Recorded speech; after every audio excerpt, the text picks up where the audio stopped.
ছোট্ট এই দোয়াটি পড়ে ঘুমিয়ে যান, সকালে উঠে ফলাফল দেখুন। দোয়াটি একদম ছোট্ট, আমি যদি বলি আপনাদেরকে, বলে হুজুর কমন দোয়া, আমরা তো সবাই পারি। এই জন্য ছোট্ট এই দোয়াটি পড়ে আজ রাতে ঘুমিয়ে যাবেন, সকালে উঠে ফলাফল দেখবেন ইনশাআল্লাহুল আজিজ। আপনি মাথা থেকে বোঝা নামিয়ে ফেললে যেরকম হালকা হয়, আপনি এরকম হালকা মনে করবেন। আপনি মনে করবেন আপনার সমস্ত গুনাহ মাফ হয়ে গেছে, এরকম একটা হালকা অনুভূতি আপনার ভেতরে কাজ করবে। খুশি হয়েছেন মনে হয় না?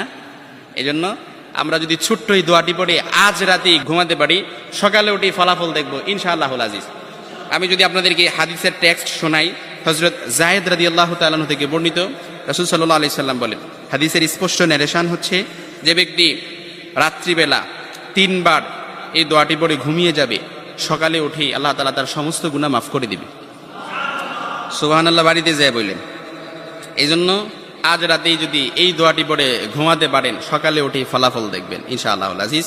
দোয়াটি আমরা সবাই পারি, তবে আপনাদের মনোযোগ আকর্ষণ, আপনারা একটু আমার দিক অ্যাটাচমেন্ট বাড়ান। আমি আপনাদেরকে বলতেছি, সবাই পারি, আমার সাথে একটু ঠোঁট মিলাবেন।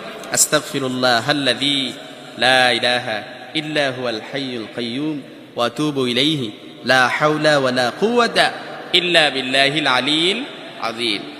এবার বলেন তো দেখি, কেউ আছেন কিনা যে একটু হাত তোলেন যে হুজুর এই দোয়াটা পারি না? এরকম কেউ আছেন? সবাই পারি না? সবাই